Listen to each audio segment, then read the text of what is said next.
let's talk a little bit about enclitics.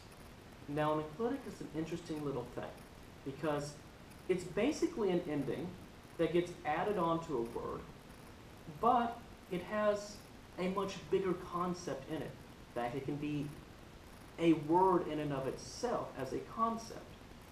There are a handful of enclitics that exist in Latin, but perhaps the two that we're going to see the most are que, Q-U-E, and ne, N-E. Now, an enclitic can never stand by itself as its own word. It must be attached to another word. So if we're using que, Q-U-E, it means and we're going to use it to combine multiple words together in a sentence. Now, que specifically is going to be used to combine things that are similar in nature.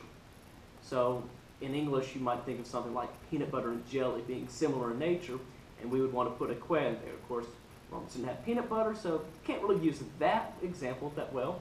A much more common example would be the phrase boys and girls. We're talking about boys and girls together. The easiest way to do that is using the enclitic que. And so we would take boys, pueri, we'd leave that alone. We take the second word of our sequence, so boys and girls. Girls is our second word there. We would go ahead, decline it like normal, so puelli, girls, and then we would attach que to the end of that word.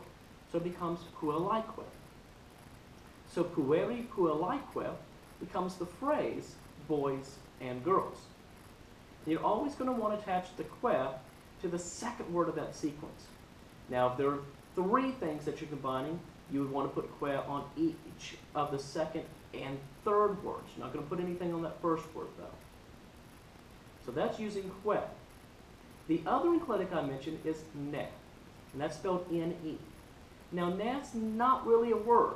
It's just an enclitic. It's an ending that you add to a certain word. What it does, though, is it creates a new concept.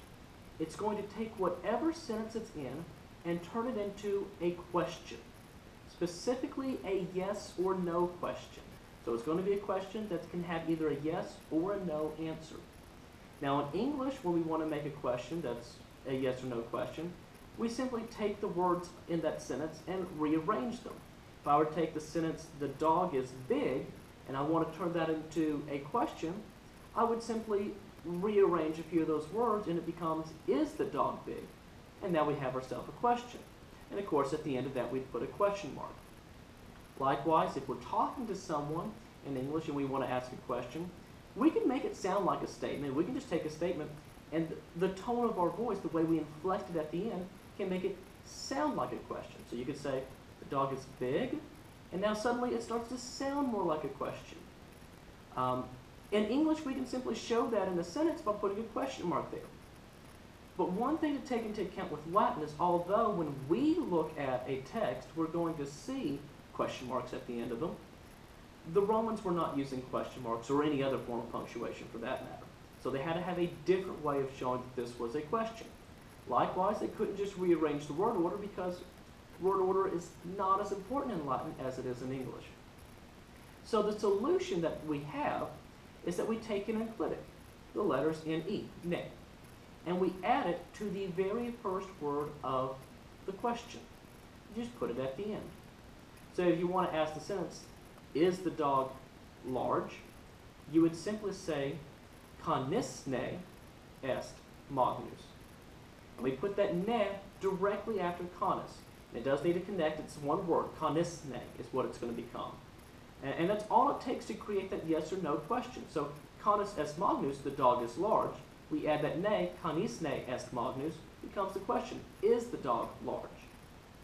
And that's how simple it is to create a yes or no question in Latin. You just got to add two letters to the very first word. So that's a little bit about enclitics. There are more than just two enclitics, but I think right now, if we can get those two enclitics down, we're off to a good start.